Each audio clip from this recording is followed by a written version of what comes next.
Hey guys, tonight we're going to Bend, Oregon. A town so quiet in the fall of 2011 that even its squirrels probably respected the local noise ordinance. But this story isn't about the trees or the crisp October air. It's about a house at the end of White Birch Lane.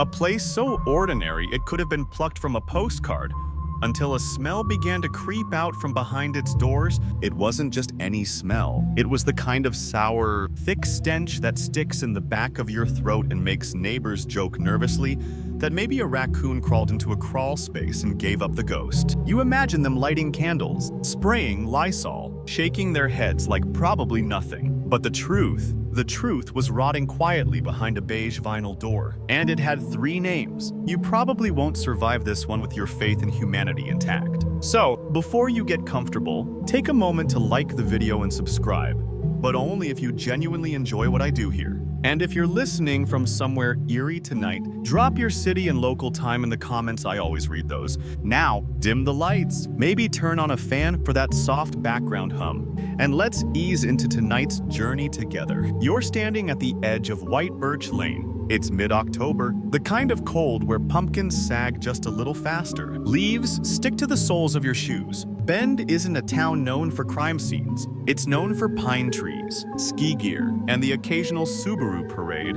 But the residents of this sleepy cul-de-sac are about to learn that horror doesn't always knock at seats. It starts with one neighbor, then another, all saying the same thing. What is that smell? Historians still argue whether our brains evolved to detect decay for survival or for something darker, to remind us of our own fragility.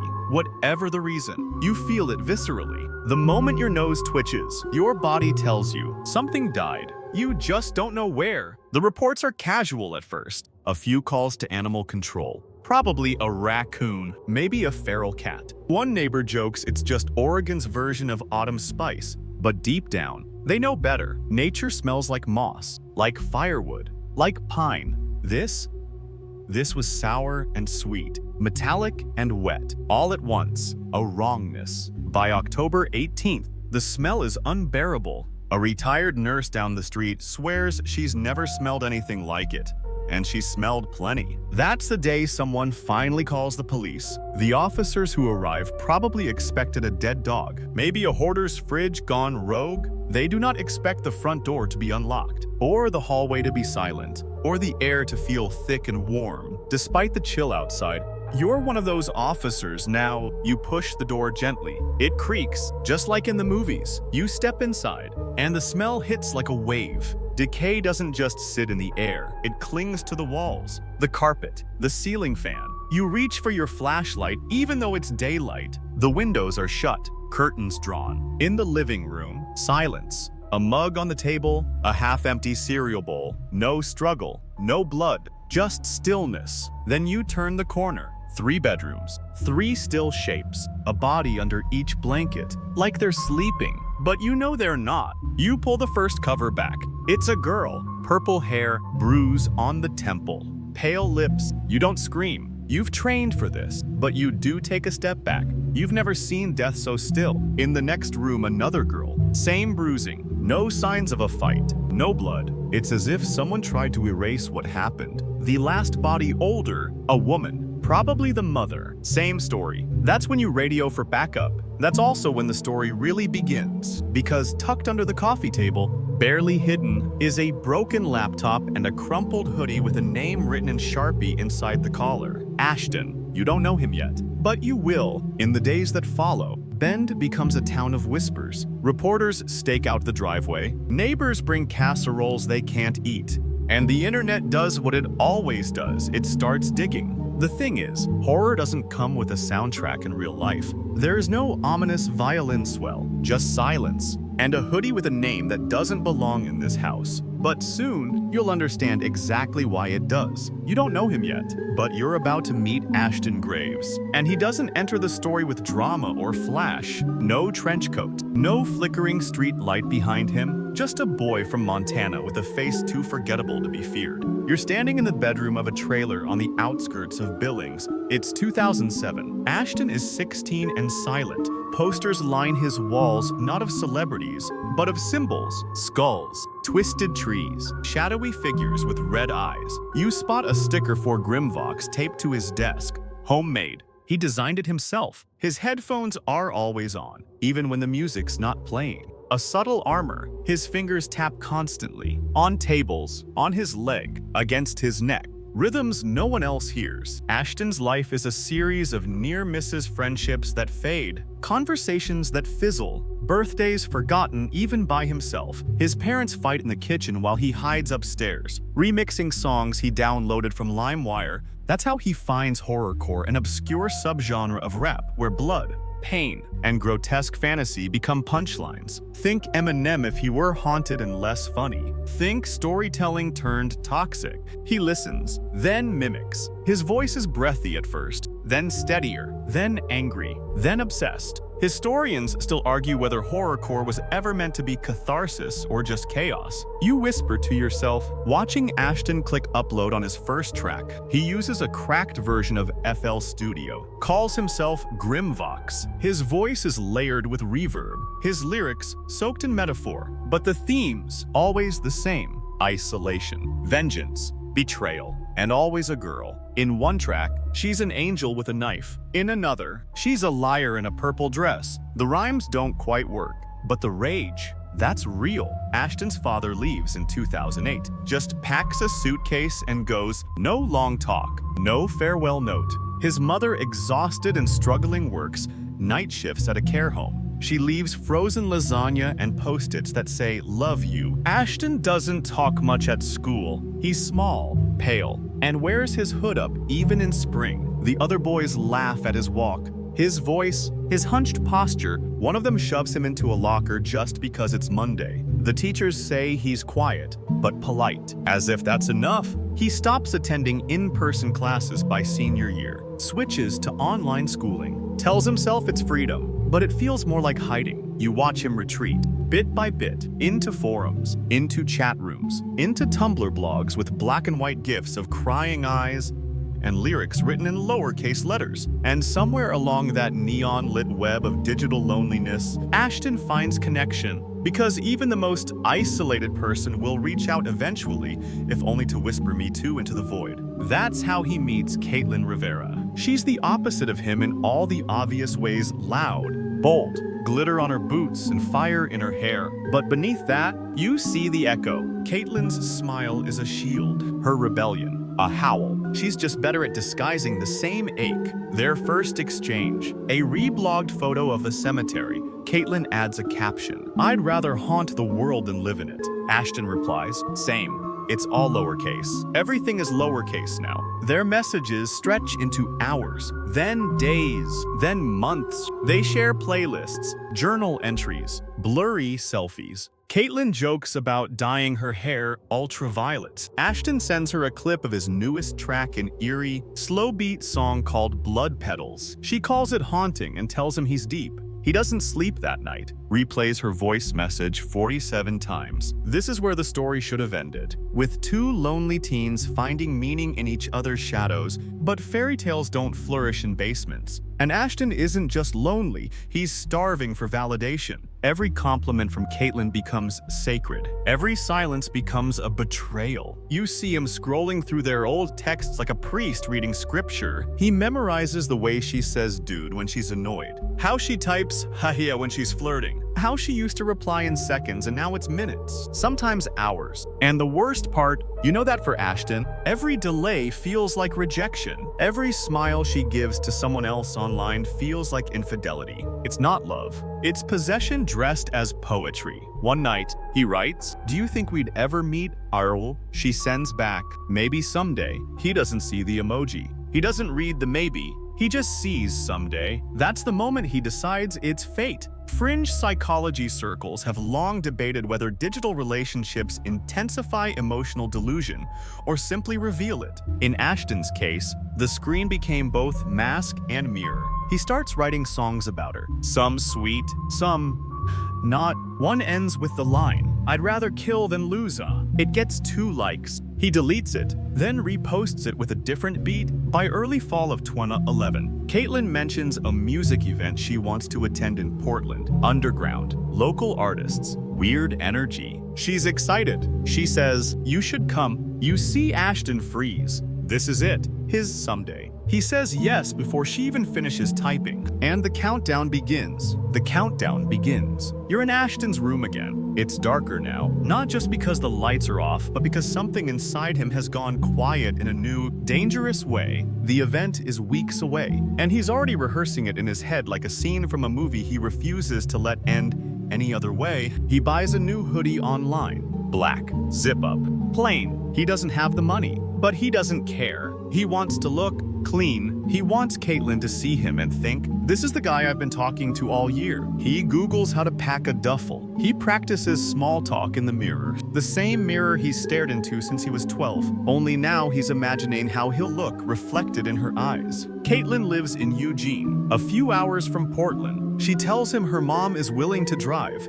They'll pick him up on the way. Caitlin's best friend, Nina Morales, is coming too. She's chill, Caitlin says. "You'll like her." Ashton smiles when he hears that. A real one. The first in a while. The day before the trip, he writes a letter to himself. Just a few lines. "Don't blow this. Be confident. Don't be weird. She chose you." Historians still debate whether confidence is a learned behavior or an illusion we sell ourselves when desperate. For Ashton, it's a costume he puts on with trembling hands. When Caitlin and Nina arrive, it's late. Ashton's standing outside, backpack in one hand, headphones around his neck, heart in his throat. Caitlin steps out of the back seat and waves. She's wearing dark lipstick, her hair dyed a fresh, glowing purple. Nina's in the passenger seat, nodding along to a song Ashton doesn't recognize. Mrs. Rivera smiles politely. She doesn't say much. She probably thought he'd be taller. When Caitlin first sees Ashton in person, something in her face shifts. You notice it. A subtle twitch of the mouth, the head tilt, not disappointment, something colder, like a mental checkbox being erased. She hugs him. Sure, but it's brief, perfunctory. Her eyes don't stay on him long. They get back in the car, and the road trip to Portland begins. You ride with them down I-5, the miles melting into awkward silence. Ashton tries to join the conversation a few times, but Caitlin and Nina are already in their own rhythm, inside jokes, side eyes, bursts of laughter he's not part of. He fakes a chuckle once and immediately regrets it. At a gas station stop, he offers to buy Caitlin a snack. She shrugs. Whatever. He comes back with 2 grape sodas. She hands one to Nina instead.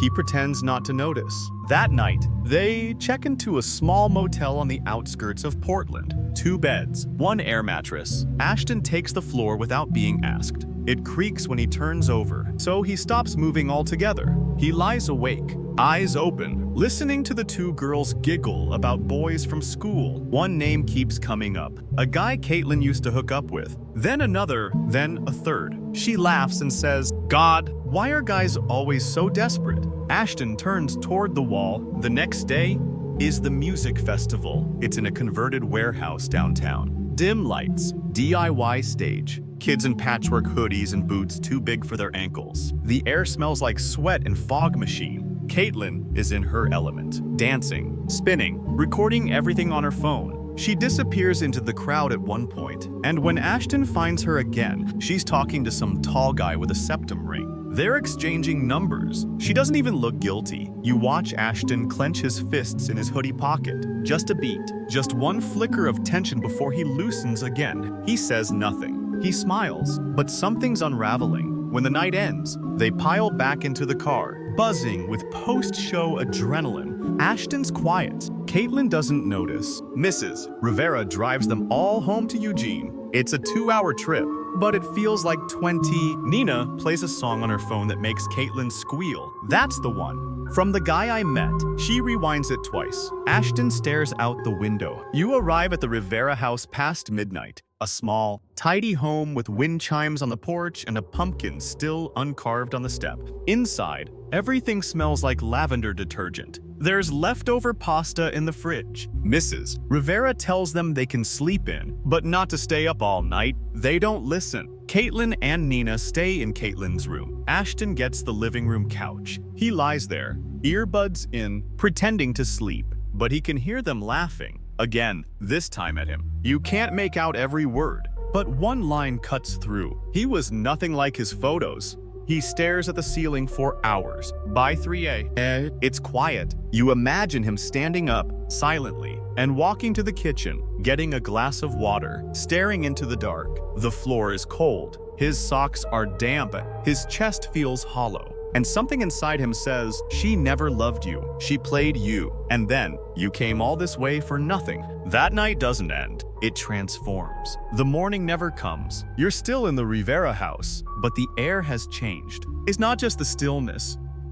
It's the kind of silence that seems to press in from all sides. The kind that makes refrigerators hum louder. The kind that feels wrong. It's the morning of October 15th, and sunlight is filtering in through the blinds. Innocent and undeserving of what's just happened. Ashton is awake, standing in the middle of the living room like he doesn't quite know how he got there. His fists are clenched, then unclenched. There's no shouting, no struggle, no chaos, just a couch that still remembers his shape, and a hallway leading to 3 closed doors. Earlier, much earlier, when the house was breathing slow and even, he had stood in the dark with something heavy in his hand, something blunt. The specifics of the object don't matter. What matters is how quiet everything was. 1, then 2, then 3. Historians still argue whether crimes like these erupt from a single moment of madness or slowly simmer like pressure beneath a capped bottle. Maybe it's both. A life of rejection building and building, until all it takes is one night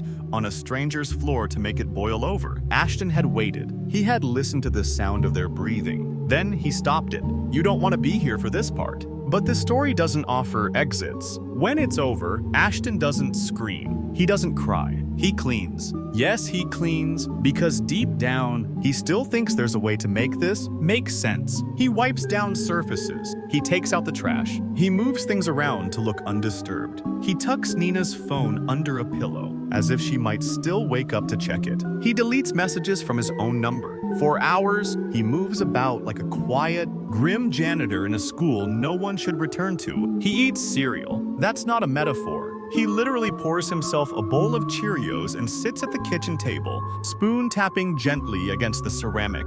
The milk is slightly sour. He finishes it anyway. In the afternoon, he showers, trims his fingernails, puts on a different hoodie. Fringe criminal psychologists often debate this when killers linger at the scene. Are they reliving the act or pretending it didn't happen? Ashton doesn't pace or monologue. He watches television. A rerun of Mythbusters. You think I'm kidding, but I'm not. And later that evening, he uses Mrs. Rivera's phone to send a message to her workplace. Sorry, feeling sick, won't be in Monday. He even ends it with a smiley face. By Sunday, October 16th, the outside world begins to notice the quiet. Nina's mom calls twice. No answer. Then again, she texts, "Are you still at Caitlin's?" When she tries Caitlin's phone, it rings 3 times, then goes to voicemail. Caitlin's outgoing message is cheerful, upbeat, recorded months ago. The disconnect is jarring. It plays like a ghost.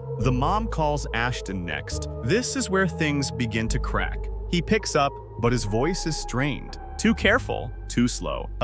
Yeah, they're just out. Caitlin's not home right now. Nina too. Where are they? She asks. They went to, I think the store. I just stayed behind. The conversation is short. The tension isn't. The mother hangs up and immediately redials, this time to Mrs. Rivera's line. Straight to voicemail. That evening, Ashton leaves the house. He takes Mrs. Rivera's car keys, gets in, sits there for a long time. Eventually, he starts the engine and drives. It's just past midnight. You trail behind him as he heads north. No music, no lights on the dashboard. He doesn't have a license, but the road doesn't care. His plan is fragile and blurry. Drive to Seattle, buy a ticket, disappear into the metal belly of a plane bound for Montana. Maybe go home, maybe vanish. But fate, or maybe irony, sends him a cop car on the highway outside Olympia. Red and blue lights flash behind him. He pulls over, keeps his hands on the wheel. The officer steps out,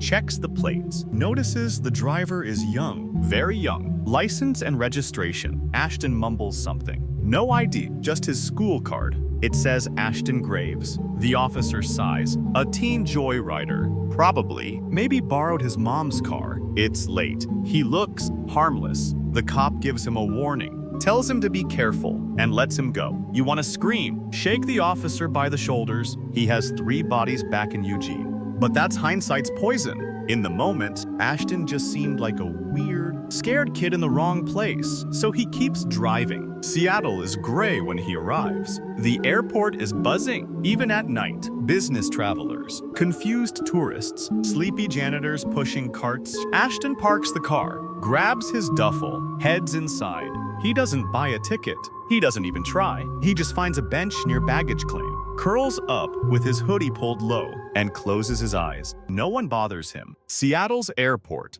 like most of the world, doesn't notice when monsters sleep. The morning of October 18th creeps in like a tired fog. You're inside the Seattle-Tacoma International Airport now, standing just a few feet away from a figure slouched on a bench by the baggage claim. Hoodie up, duffel bag clutched tight. Ashton Graves hasn't slept much, or maybe he has drifting in and out. The way you do when you're pretending the floor isn't cold and the world isn't ending. Around him, people drag suitcases. Baristas yell names. A baby screams into the void. The terminal is alive, but Ashton is a still frame in a fast-moving reel. He hasn't showered. His phone is almost dead. His stomach is full of vending machine crackers. There's no plan anymore, only inertia. He's not trying to run anymore. He's just waiting. Back in Eugene, things are beginning to move faster. Nina Morales' mother has officially filed a missing persons report. It's not just a worried mom hunch anymore, it's paperwork. Calls are being logged, phones triangulated, and at the same time, Caitlin's teachers start asking questions. She hasn't been to class in days. No texts, no Snapchats. Radio silence in a world that never shuts up. One officer assigned to the case follows the digital breadcrumbs, Tumblr posts, text messages, DMs. And there it is, Ashton Graves, tagged in old posts, emo selfies, lyric videos, a trail. The name comes up again on Mrs. Rivera's cell phone logs. One last incoming call. The officer frowns. Then he cross-checks the license plate number of her missing car. Bingo. A statewide BOLO, be on the lookout, is issued. And with help from a Washington patrol unit, the vehicle is finally found abandoned in the airport lot. Ticket flapping under the wiper blade. Now, it's only a matter of time. Inside the airport, Ashton stretches, walks in slow loops around the terminal. Doesn't talk to anyone, but he makes a mistake. He charges his phone. One ping, one location update. That's all it takes. At 5:47, a pair of plainclothes officers approach him. They don't draw guns. They don't shout. One simply says, Ashton Graves. He doesn't run, doesn't flinch, just nods. He's arrested on the spot. His hoodie slides slightly off his shoulder as they cuff him, revealing a stick-and-poke tattoo on his collarbone. Void. Fringe criminal historians have long debated whether some killers truly understand the finality of their actions or if, like Ashton, they wander in a haze of half-regret, unsure if they're the villain or just the victim of a bad script. When the officers open his bag later, they find clothes, a USB drive, a notebook full of lyrics, and a crumpled photo of Caitlin with a heart drawn in red Sharpie over her face. The interrogations begin. He doesn't deny anything. Not really. He talks in circles, says he was hurt, that it wasn't supposed to happen like that, that he lost control. One detective asks him, "Did you plan this?" He shakes his head. "No, I just wanted her to love me." Back in Bend, word spreads fast. News vans line the curb of White Birch Lane. Neighbors gather in huddles, clutching coffee cups and denial. One woman tells reporters, "I saw him once, thought he was just a sweet, shy kid." Another neighbor just stares at the house. You wonder if they can still smell it. Inside the home, forensic teams do their slow, quiet work. The scene is eerily pristine. No blood spatter, no signs of a struggle. The beds are made. The bodies were tucked under blankets. As if he wanted them to stay peaceful, police find search history on the laptop. How to erase phone records. Clean up after crime. Flight from sea to Montana. But there's no manifesto, no journal explaining why, only a final video clip, saved in a folder called For Her. In it, Ashton stares into the webcam. He's pale, sunken eyes, speaking slowly, like every word hurts. I loved her. I did, but she made me feel like garbage, like I didn't matter. I wanted to be seen, just once. She looked right through me. I'm sorry. That video leaks to the press within a week.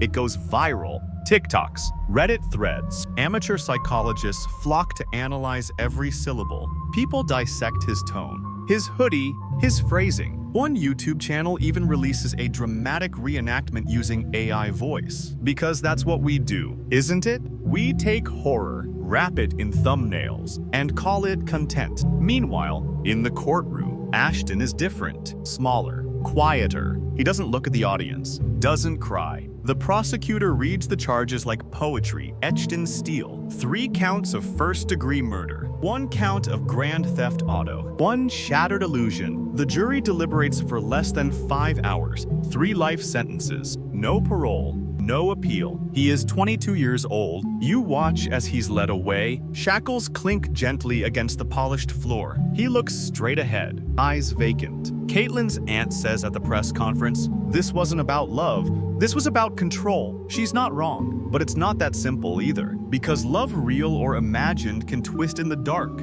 especially when grown in silence, watered by fantasy, and harvested by someone who was never taught how to lose. Ashton didn't just kill 3 people, he killed the version of himself who thought love could fix him. You're not in court anymore. You're somewhere colder, quieter. A correctional facility in Oregon. Ashton Graves has been here nearly a year now. Cell B7.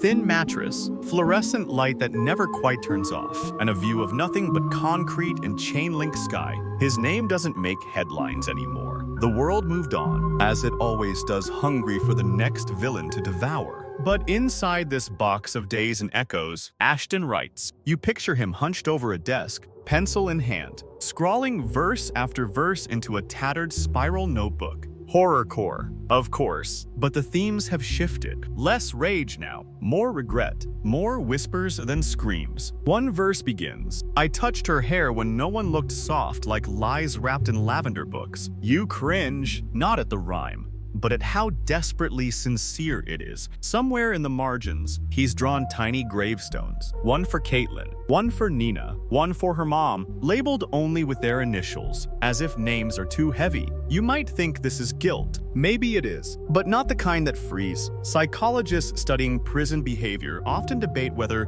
remorse shown behind bars is real or rehearsed. Does a cage teach empathy or just better masks? Ashton's interviews with the prison therapist are few and strained. He doesn't open up easily. When asked directly why he did it, he gives a line that has now echoed across more than a dozen true crime documentaries. She made me feel like nothing. I just wanted to be something. It's not an explanation. It's a confession of emotional erosion. You look through his prison file, no incidents, no fights, quiet, obedient, invisible. He works in the library sometimes, sorting returned paperbacks. His favorite section is poetry. Emily Dickinson, Sylvia Plath, Anne Sexton. It's ironic, really, how drawn he is to voices that also lived on the edge of silence and scream. Meanwhile, Caitlin's story has taken a different path. Her Tumblr is still up, frozen in time. Last post, a blurry photo of the music festival marquee,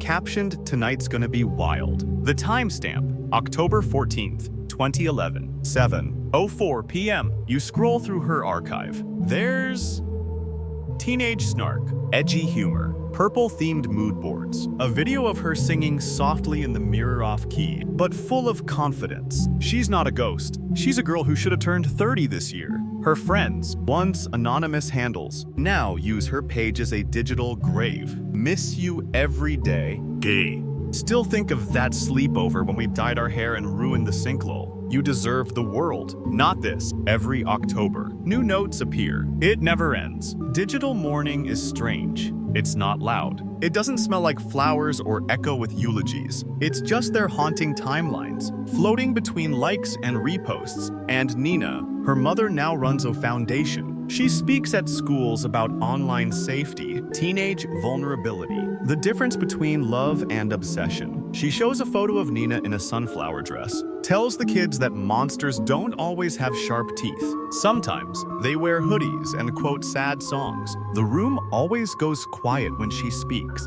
In one interview, she says something that sticks with you. It wasn't a horror story. It was a story about three girls who trusted someone who didn't know what to do with trust. You think about that a lot. And Mrs. Rivera, no interviews, no surviving relatives willing to speak, just silence, like the one she probably hoped would protect her daughter that weekend. There's a strange cultural footnote here. 2. Ashton's music Grimvox was pulled from every platform. YouTube, Bandcamp, SoundCloud, all wiped, but like digital ghosts. Nothing ever truly disappears. A Reddit user leaks an archive. Then someone remixes it. Then TikTok trends it. One audio clip.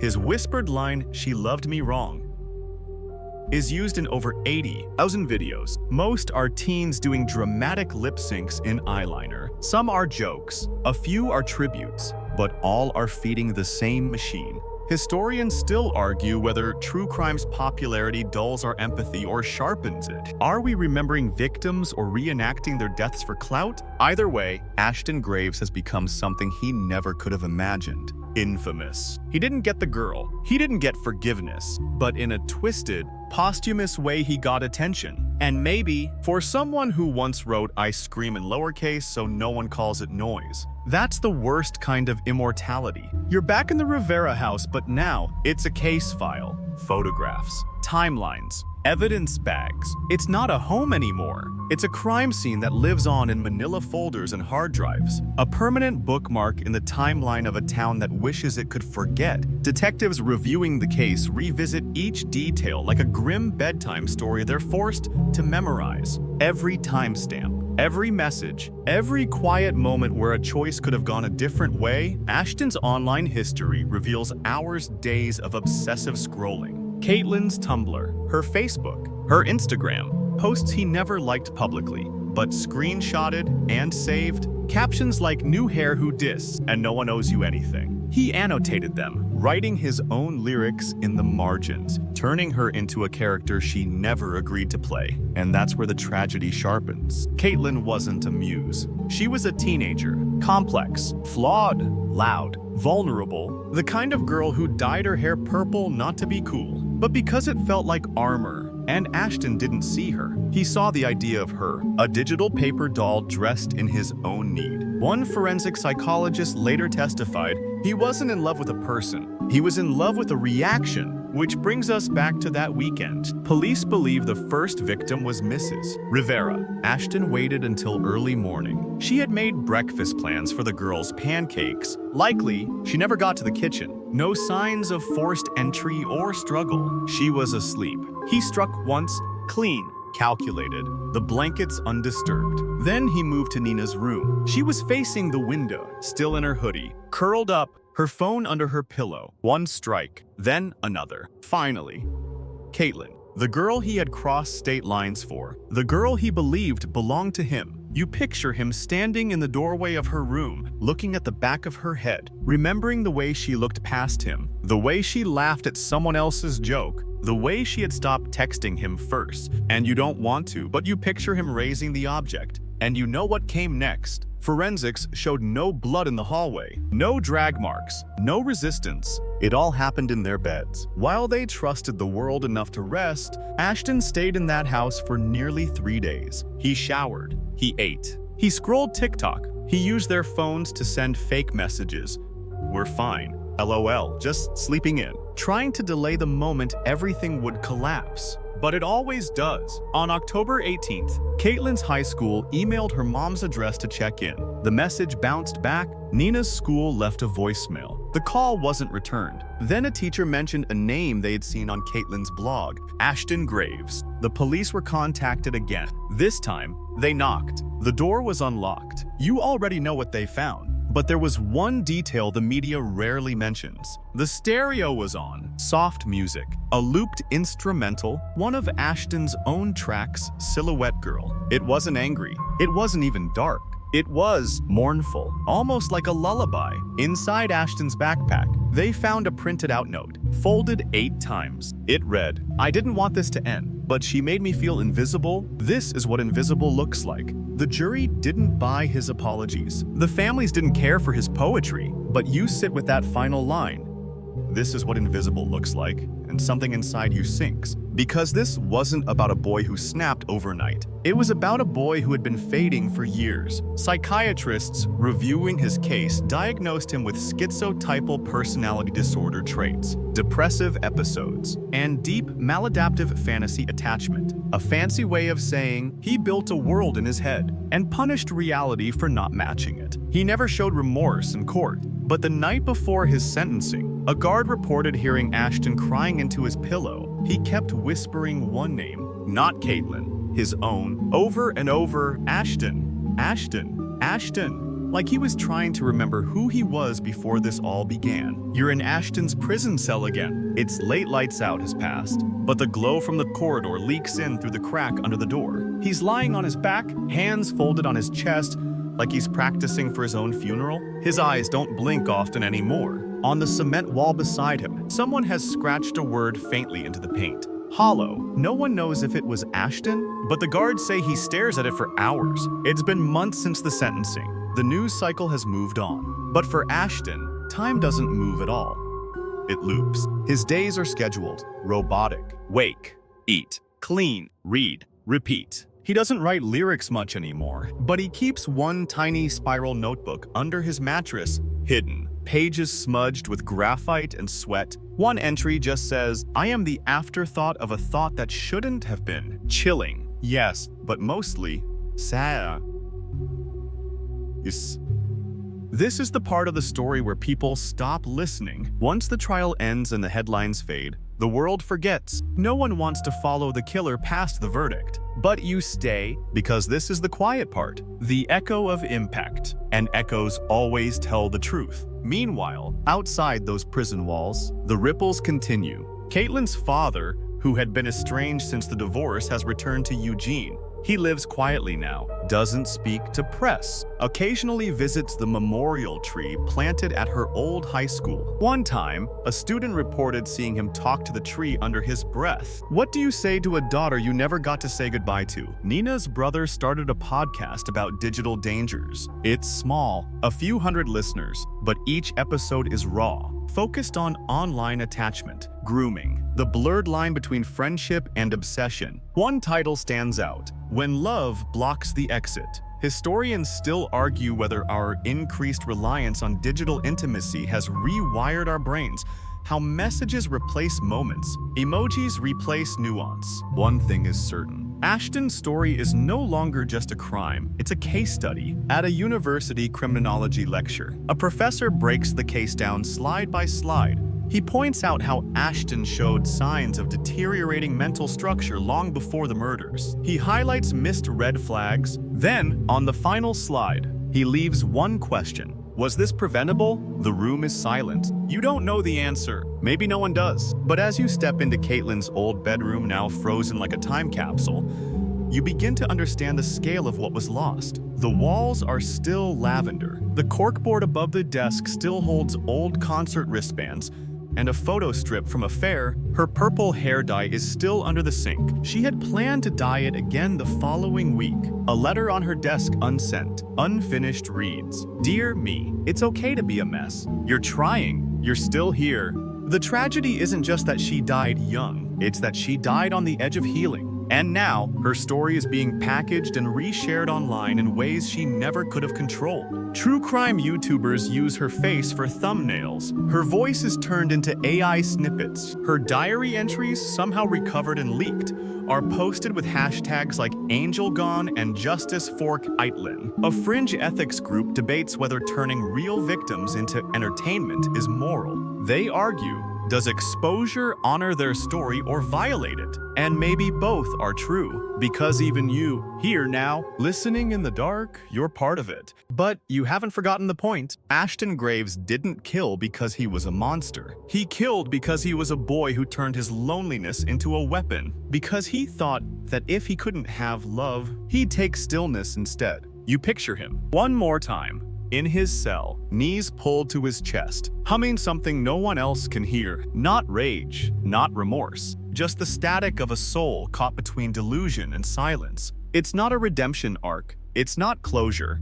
It's just what's left when you take the fantasy away and look at the wreckage underneath. You're back on White Birch Lane, but not in 2011. It's a decade later. The house is still there. Beige siding, quiet windows. The yard's overgrown now, ivy curling around the porch railings like it's trying to erase the past with vines and silence. No one has lived here since. People call it the Graves house, even though it was never his. Real estate agents tried to sell it once, twice, eventually gave up. It sits, empty, as if the air inside still remembers what happened. Kids dare each other to touch the doorknob. Local legends spread that you can hear whispering at night if you stand in the driveway, that the stereo still turns on by itself, playing a single loop of distorted music.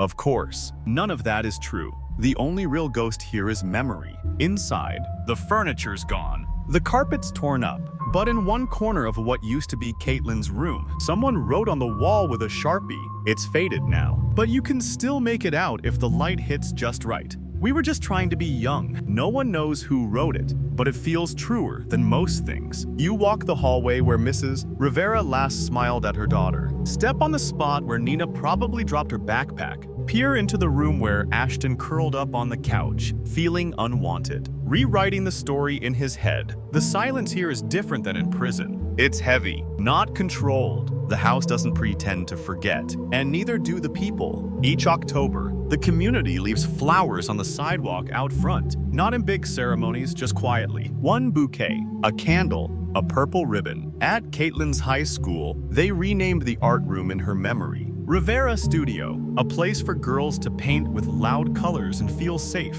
The teacher who suggested it said, if she had lived, she could have been anything. And Nina. There's a scholarship in her name now for girls who want to study forensic science. Because her brother once said she would have solved a case like this not been part of it. It's strange, isn't it? How sometimes victims leave behind the clearest sense of purpose. As for Ashton, he remains in prison. He's 35 now. His hair's graying early. He keeps it shaved. No visitors anymore, not since his mother passed in 2019. Her obituary listed no children. The line was left blank. He spends most of his time in the yard, walking laps, not talking, just circling, over and over. Once a new inmate asked him, "What'd you do?" He said nothing, didn't even blink. The younger guy pressed again. Ashton finally said, "I made someone think I was harmless," and that was it. Because that's the part people miss. It wasn't a scream, it wasn't a fit of rage. It was a boy with a quiet voice, a boy who thought love meant possession, who thought being hurt gave him the right to hurt others, who confused being seen with being owed, a boy who couldn't stand being invisible but refused to be human either. Psychologists still revisit his case. They say things like pathological enmeshment, identity fragmentation, early trauma bonding, but none of it brings anyone back. And none of it changes the fact that 3 girls died in their sleep because someone couldn't understand the difference between fantasy and reality. You sit in the center of that quiet house now, surrounded by memory, and the question rises again. Was it preventable? A decade later, the debate continues. Some say the signs were there. The lyrics, the isolation, the obsessive online behavior. Others say people romanticize the idea of warning signs because it's easier than admitting that sometimes people hurt you even when they look safe. There's no satisfying answer. There's only the truth. That Caitlin, Nina, and Mrs. Rivera deserved to wake up that morning. They deserved messy pancakes, loud music, bad jokes. They deserved more story. And Ashton. He sits alone in a room with a flickering light, still scribbling on paper that no one reads. This isn't a story about monsters. It's a story about someone who couldn't accept being unloved and turned that pain into the worst kind of silence. You're not in Oregon now. You're in a classroom in Illinois. A teacher pulls down a projector screen, clicks play on a documentary about digital obsession and the Ashton Graves case. High school seniors slump in their chairs, but somewhere near the back, one girl listens closely. She's wearing purple nail polish, her earbuds dangle around her neck. When Caitlin's photo appears on screen, something shifts behind her eyes. Because even if they weren't alive when it happened, they still recognize the story, not the crime itself. The feeling, being misunderstood, lonely, reaching for someone online because it's safer than trying in person, hoping your pain will be seen and not judged. What happened in 2011 wasn't just about 3 deaths. It was about a world that didn't yet know how dangerous digital intimacy could be when left unchecked. Historians now look back at that era as a transition point, before filters and fake personas became normalized, before talking online was accepted as real connection, before the tools to feel close were stronger than the tools to set boundaries. Caitlin and Ashton were 2 sides of a cultural shift. One trying to define herself, the other trying to possess someone to define him. Back in the prison, Ashton's therapist logs notes from their latest session. Patient continues to show passive behavior, minimal remorse expressed, redirects often to themes of rejection and emotional invisibility, believes everything went wrong when she changed her mind. Shows no insight regarding boundaries or emotional autonomy of others. In layman's terms, he still doesn't get it. And he may never. Some inmates eventually emerge from denial. Ashton has just folded inward, like a paper crane never finished. His fantasy world is gone. But the echo remains. He sometimes hums under his breath. One guard recognizes the tune. It's from his old track. She wasn't supposed to laugh. On the outside, a reporter visits his hometown in Montana, interviews a retired teacher who remembers Ashton well. He used to draw these strange little comics. She says, always a hero, always a girl, always a villain. But the twist was, sometimes the villain was the hero. That sums it up, doesn't it? He saw himself as the misunderstood protagonist, the tragic lover, the haunted poet. But he wasn't a poet. He was a boy who refused to let go, a boy who confused being ignored with being erased, and who tried to rewrite the story in blood when it didn't go his way. There's a term in literary studies, narrative collapse. It's when a character believes their life has one inevitable arc, and then the plot breaks. Reality diverges from fantasy so violently, they unravel. Ashton unraveled, and 3 lives were cut short in the fallout. Even now, his case is studied in university courses about parasocial relationships. He's become a cautionary tale, one of the first in a generation raised on likes, DMs, and online soulmates. At a conference on digital safety, a speaker poses a rhetorical question. What happens when your entire sense of worth is tied to how someone else sees you, and then they stop looking?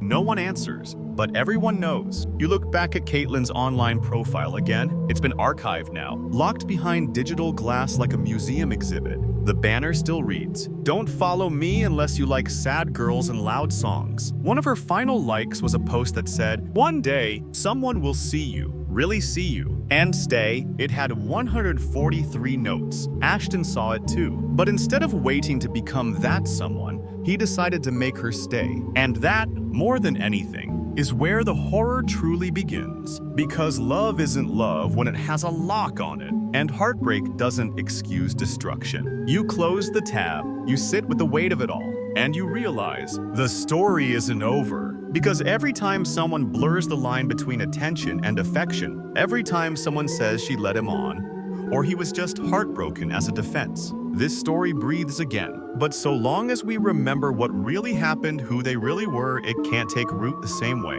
Not this time. You're in an airport again, but not the one where Ashton was arrested.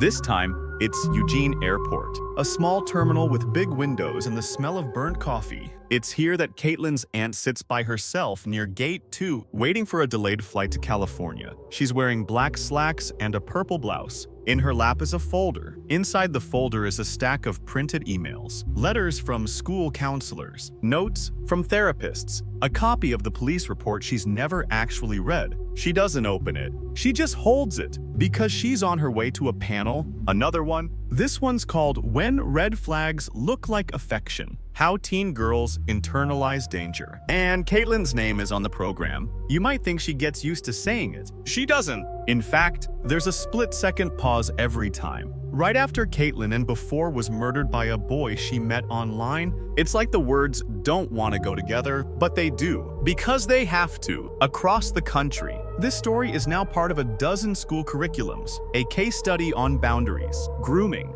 digital masks. Her name is mentioned next to other girls.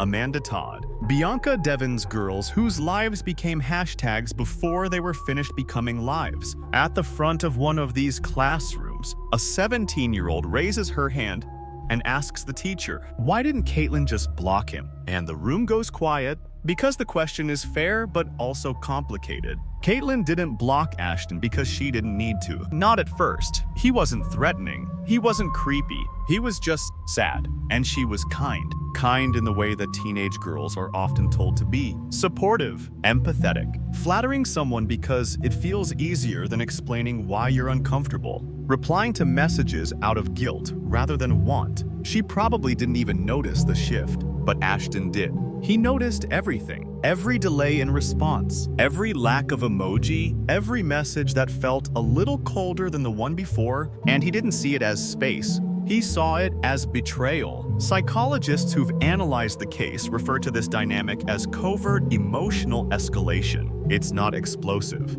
It's slow. The connection gets deeper for one person while the other slowly moves on. And when that imbalance snaps, the outcome isn't always heartbreak. Sometimes it's horror. In a prison therapy group, Ashton finally speaks about it. The room is half full. A few chairs squeak.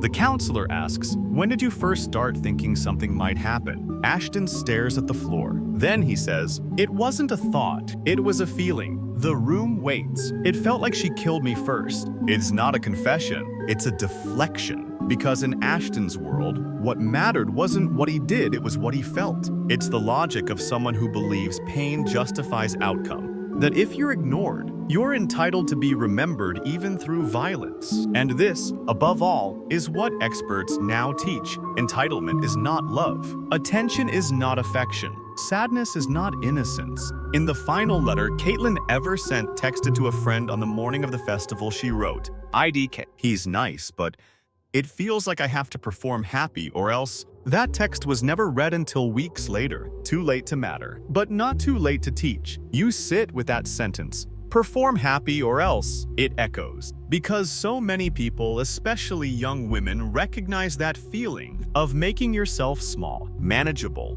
palatable, hoping it keeps the peace, hoping it doesn't flip the switch in someone who already thinks they own your light. And Caitlin, she was funny. She was impulsive. She could be cruel without meaning to be. She was real. That's what gets lost in the headlines. She was a whole person, not an idea, not a tragic symbol, a teenager who never got to grow past her mistakes because someone decided she wasn't allowed to. The most visited page on her Tumblr now is a blurry mirror selfie. Her caption, "I'm not always okay, but I'm always trying." It has over 400,000 notes, none from her, because she doesn't get to post anymore. But people still comment, not just RI, sometimes just same. You're in a courtroom archive now. It's quiet, cold. Rows of cardboard boxes, each labeled with case numbers in thick black marker. One box reads, State of Oregon v. Ashton Graves. Inside, transcripts, photo evidence, audio recordings. Dust clings to every corner. But it's not the evidence that haunts you, it's the words. In one transcript, you find Ashton's testimony not in front of a jury, but during a pre-trial psychiatric evaluation. The doctor asks him if he remembers what happened in the hours after the murders. "I remember being calm." Ashton says, "I thought maybe it didn't happen, that I imagined it." "Did you feel remorse?" "Not then. I felt like it had been coming, like I was waiting for the world to react." React how? To finally see me. There it is again. Not rage, not psychosis. Just someone so desperate to be visible that he confused horror with intimacy. You close the file, step out of the archive, and find yourself inside a different story entirely, one unfolding in real time. A school assembly, a gym packed with teenagers, some bored, some curious, most scrolling TikTok under their hoodies. A woman walks onto the stage, Caitlin's cousin. She doesn't speak like a motivational speaker. No PowerPoint, no slogans. She just stands there with a photo. Caitlin, At 13, hair still brown, no piercings yet,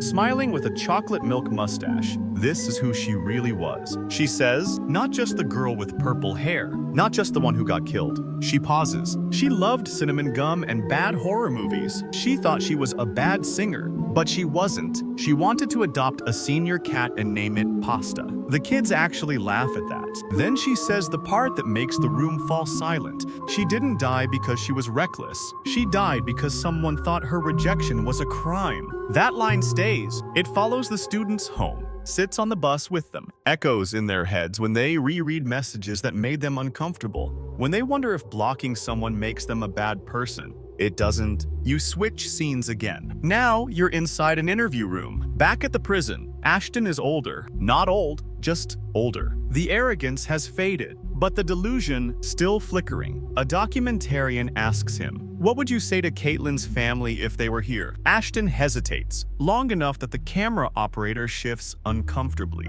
Then he says, "She made me feel something. I just didn't know how to stop feeling it." The director doesn't include that part in the final cut. It's too raw, too useless, because feeling something doesn't justify taking everything. And that's the lesson we keep having to learn. Over and over, every time another name becomes a headline, you scroll through Caitlin's tag on social media, you see tributes. Yes, but also twisted fandom, fan edits, what-if videos, romanticized portrayals of her and Ashton as doomed lovers, star-crossed, tragic.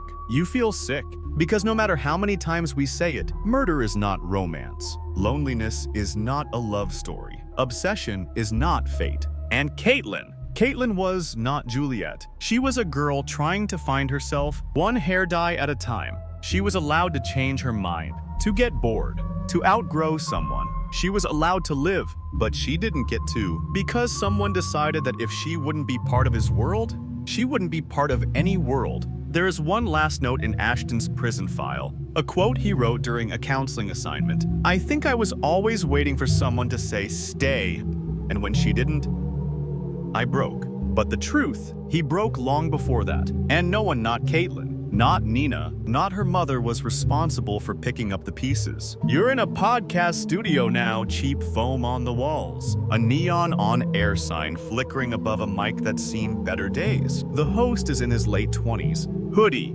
coffee, tired eyes. He presses record and leans in. Tonight, we're covering the Ashton Graves case again, but not the murders, not the court stuff. I want to talk about something else. The silence before. He pauses. See, people think monsters show up loud, but most of them, they whisper first. That's what this episode is about. The before. You rewind the story again back to Montana. Ashton at 15. The strange drawings, the obsessive journaling, his avoidance of eye contact, his total collapse in social settings. Teachers called him quiet, artistic, a little moody, but nothing alarming. No threats, no fights, just a kid dissolving into the edges of the yearbook. In hindsight, there were signs. Of course there were. But here's the thing. The signs never come with sirens. They come with awkward silences. Weird poems, a kid who doesn't show up to class but aces creative writing assignments about girls in graveyards. They come with teachers saying, "He just needs a friend," and parents saying, "It's a phase." It might have been, but it wasn't. And you're left wondering how many other Ashtons are out there. Not killers, just untethered, floating boys, isolated boys. Boys raised by silence and screens. Boys who think fantasy is safer than rejection because it can't say no. Psychologists call it emotional rehearsal. When a person imagines a connection so vividly, they feel entitled to it, even if it never existed in reality. In Ashton's case, the internet was both mirror and fuel. Every message from Caitlin became evidence. Every silence, a betrayal. He wasn't just imagining a future with her. He was writing a script. And when she stopped playing her part, he rewrote the ending. That's what makes the Graves case different from many others. It wasn't about sudden rage. It was about a narrative collapsing in slow motion. Meanwhile, in the real world, Caitlin was changing. She was growing, experimenting, making mistakes, laughing at the wrong time. apologizing too late. In other words, being a teenager. But Ashton wasn't watching her grow. He was watching her drift. And that's when the story twisted. The podcast host leans forward again. People say, why didn't she block him? But maybe the better question is, why did he think that being blocked was worse than killing her? You sit with that for a second. The weight of it, because it flips the script. Most true crime stories end with the question, how could someone do this? But maybe this one ends with, why did he think he was allowed to? Why did he think her disinterest was betrayal? Why did he think her attention was a promise? And who, if anyone, ever taught him that it wasn't? The podcast ends with a quote from Nina Morales, recorded 6 months before her death. It's from a school interview project about friendship.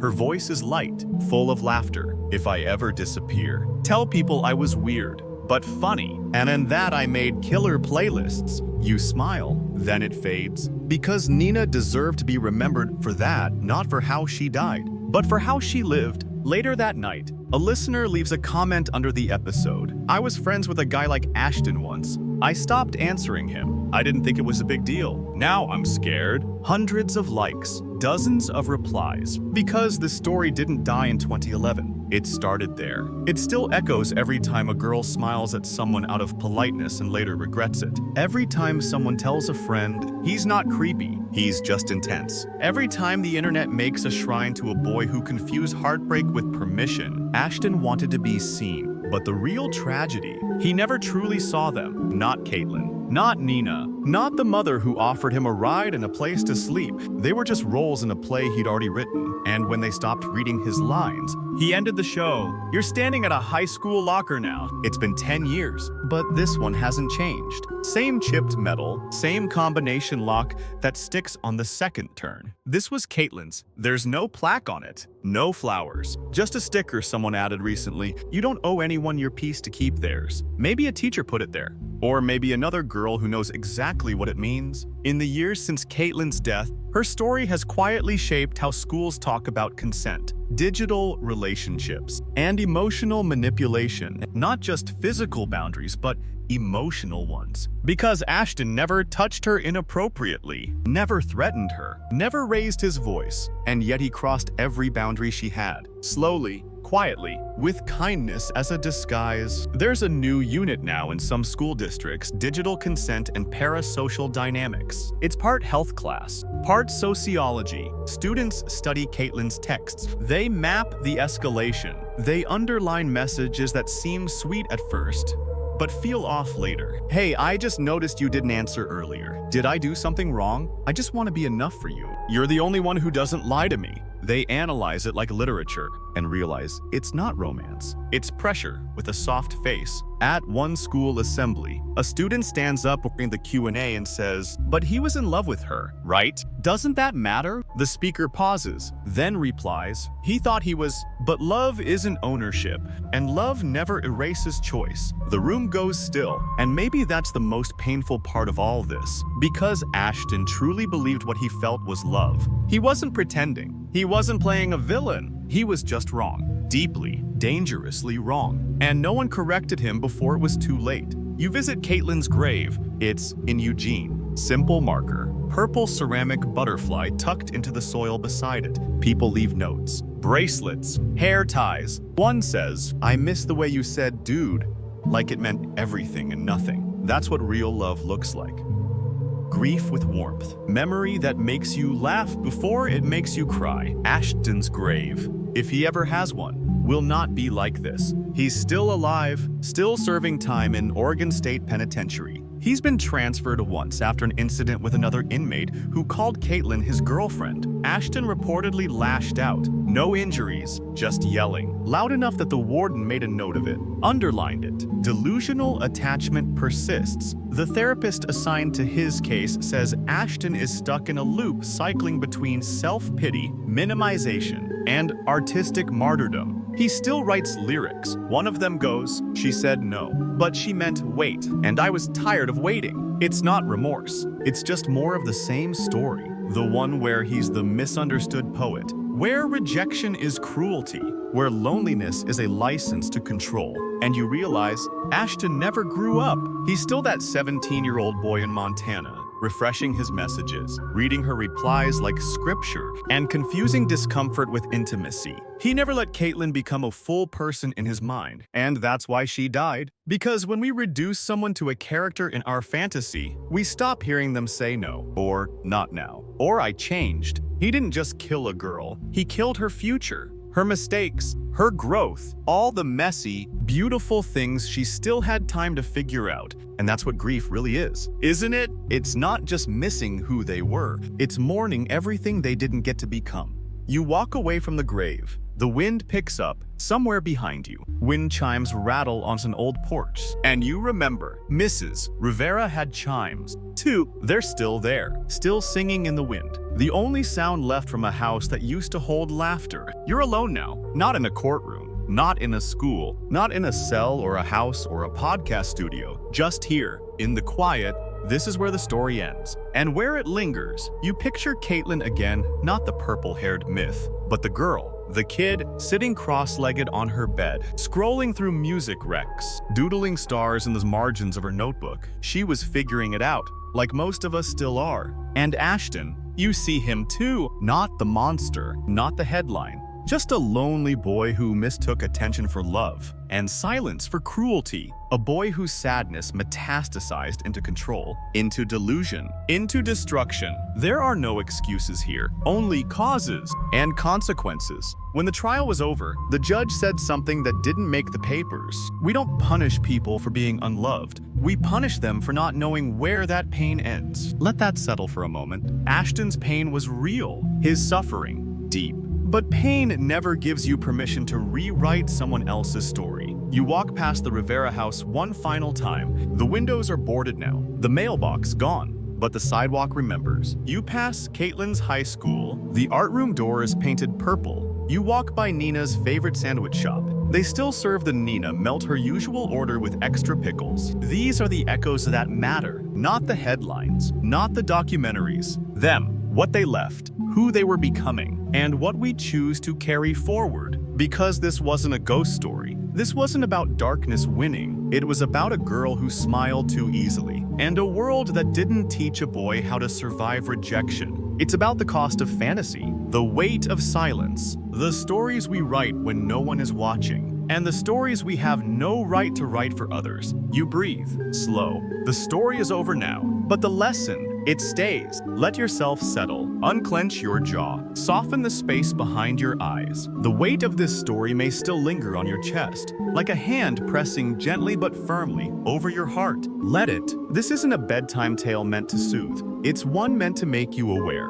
Aware of how fragile human connection can be, how something as soft as a message, a pause, a look, can ripple louder than we imagine, but also how choice endures. You are not your loneliness. You are not your worst thought. And the people you care for are not pages in your personal novel. They are whole, separate, sovereign. Let that truth rock you gently, like wind through those old porch chimes. Let the air move through. Let it carry away the heaviness. And if tonight you feel unseen, know that being seen doesn't require being claimed. Being loved doesn't mean being owed. And being real, that's yours, only yours. Now breathe. Deeper this time. Pull the quiet into your lungs like cold mountain air. And when you exhale, leave behind whatever doesn't belong to you. The story is behind you now. You're safe. You're still here. And that's enough. Sleep well. You made it through.